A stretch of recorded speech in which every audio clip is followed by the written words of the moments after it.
A woman walks into a Judaica store.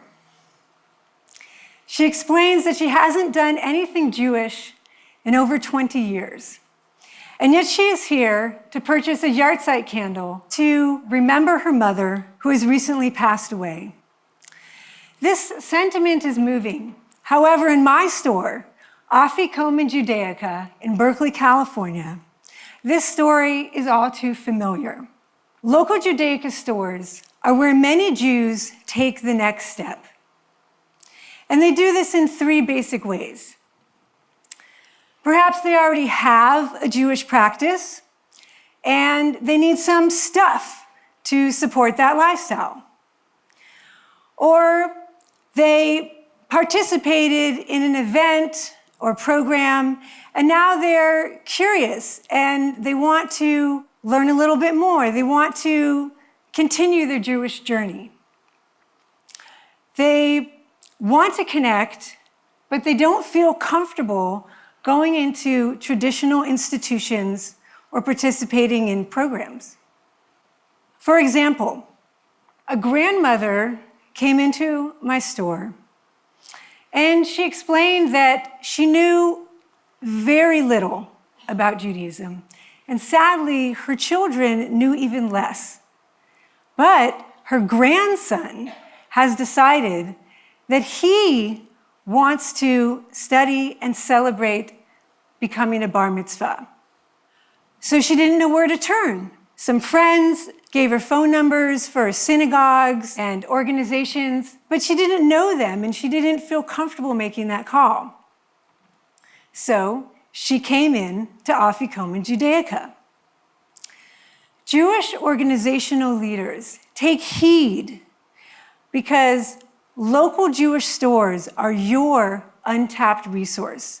Our storefront counters are where many Jews take that first step to connect with Jewish life and community. And supporting those stores is applied Jewish wisdom from the Torah. It says in Leviticus 25:14, when you make a purchase from the hand of your neighbor, do not cheat one another. Rashi teaches that this is an imperative, that buying from within your community is to be prioritized. And later commentators go on to say that even if there is an extra effort or slightly more cost, we are to prioritize buying from our neighbor over, say, a big box or online retailer. So let's try something. Everybody here, think about 3 stores that you like to go to, 3 stores in your neighborhood. Maybe it's a clothing store and a bakery, or a gift shop, a cafe, and think about the people that own it. Think about the people that work there. Think about who you see when you go in. And now, think about how sad it would be if those stores weren't there. Those stores are only open because of customers like you. They don't receive funding grants and donations to keep their doors open. And yet, local stores give back so much to the community in myriad of ways. They are the places where schools go to get donations for their auction, or to place an ad in an organizational calendar or a gala event brochure.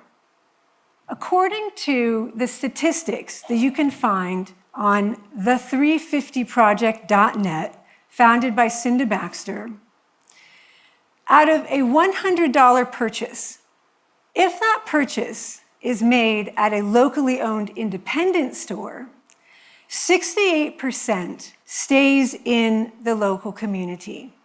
And you see that by way of wages, taxes, memberships, school fees, donations. If that purchase is made at a national chain, only 43% stays local.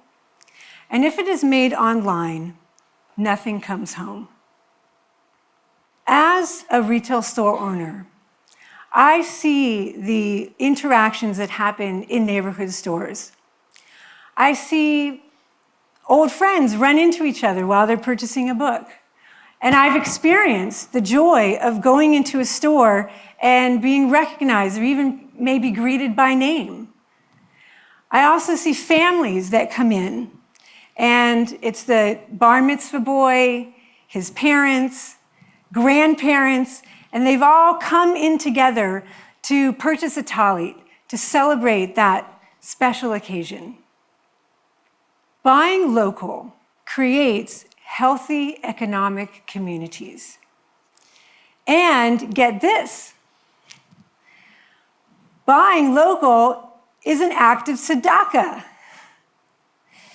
According to Maimonides' 8 levels of giving, what do you think is the highest level?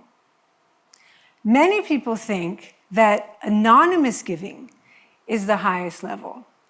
And while all charitable giving is extremely worthwhile and praiseworthy, Maimonides says that the highest level is supporting a business venture so that a person can be self-sufficient.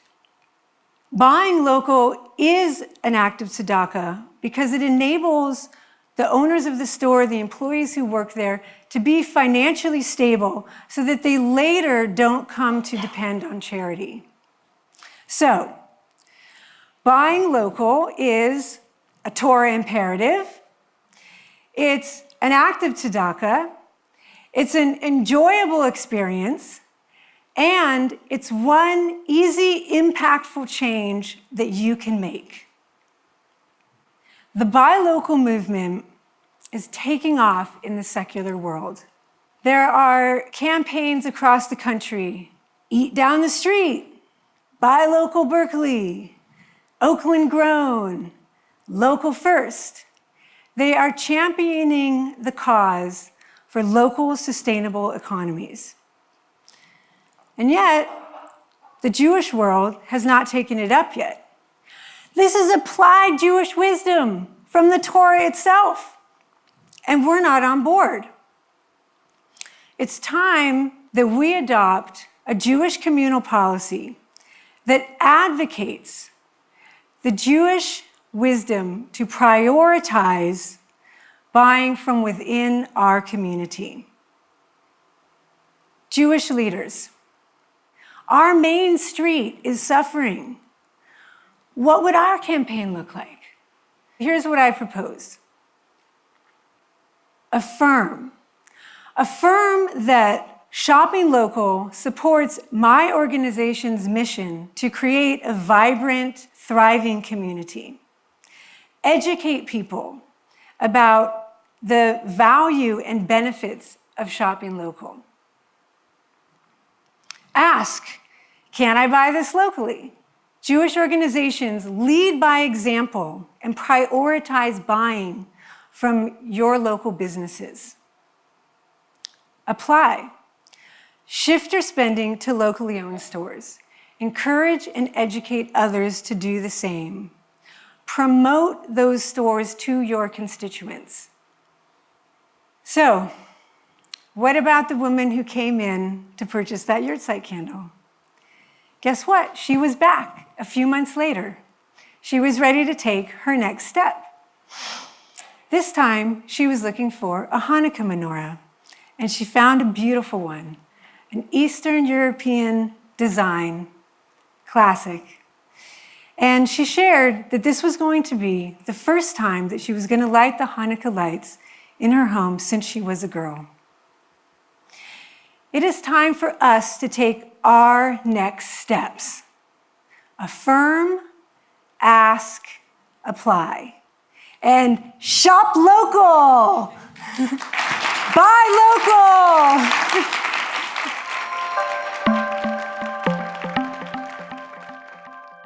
Thanks for watching Eli Talks. Click through or subscribe to the Eli Talks channel for more inspired Jewish ideas.